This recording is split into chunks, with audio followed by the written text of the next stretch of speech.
One of the other things we did during the 1980s, it was when Thatcher was doing her visit to Warsaw. And we discovered, one of the things that was very interesting was that because, though my husband and I were Liberals, we'd got the local Conservative MP in Wyre Forest, Anthony Coombs, was very supportive.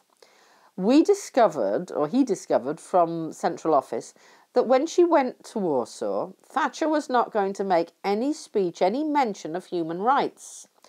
And we pointed out to him, and he then pointed out to the Prime Minister's office, this was going to be taken by Jaruzelski as she's not objecting to anything we do. So we made protestations about that, and the message came back, fine, well, in that case, if Solidarity with Solidarity would like to produce some not too vicious but gentle wording of condemnation of martial law and suppression and the need for human rights, we will get it written into Mrs. Thatcher's speech. And we did, and she delivered that speech. And I mean, that's sort of, I think that's the only time I've certainly ever had any influence over what a British Prime Minister has said. What Solidarity did was actually expose the realities of communism, because in those days there was this free newspaper from Russia. And I cannot remember what on earth, I cannot remember what it was, so something like Soviet Weekly, that used to be distributed free to all the secondary schools in the UK via the Russian embassy, Soviet embassy. And it was a load of absolute rubbish propaganda. And so everybody was seeing that, and nobody was seeing the actual truth. I mean, one thing I did, I'm very grateful to an American ambassador.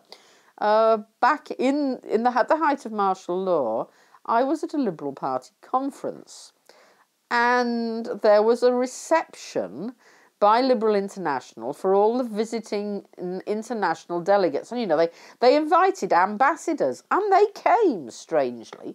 And at this one, and it was in Brighton, the Russian ambassador was there, and the American ambassador was going to be there. And the tickets for this reception were quite expensive by, you know, they were 10 quid a head. And I mean, you know, my husband and I were both teachers, and none of us were particularly wealthy at that stage. So we scraped together the 10 quid, and it was decided that I would go to the reception. And I'd been given by Solidarity with Solidarity, a book that they wanted shoved at the Russian ambassador, protesting about martial law and the detention of Polish activists. So I said, all right. So I get to this reception, and I'm thinking, now, how on earth am I going to identify the Russian ambassador, and how am I going to get close enough to him?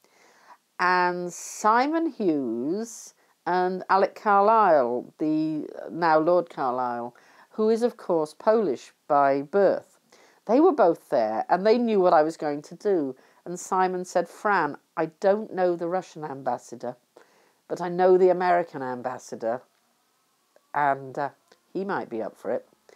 So they introduced me to the American ambassador, and Simon Hughes said, this young lady wants to embarrass our Russian guest on the subject of martial law in Poland.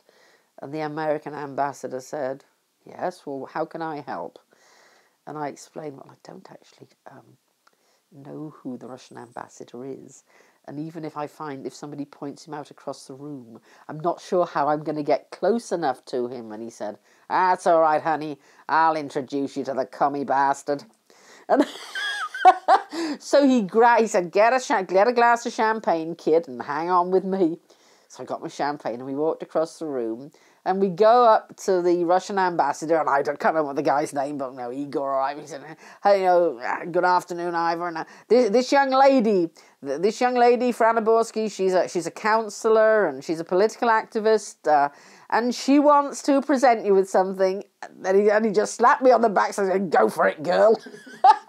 So, Mr. Ambassador, on behalf of the Polish community, and Solidarity with Solidarity and Liberals' support of Poland, I want to give you this book, which details the atrocities that have taken place in Poland under martial law. And given that Jaruzelski is your puppet, I want you to undertake to restore human rights in Poland. And he'd already taken the book off me before I'd started.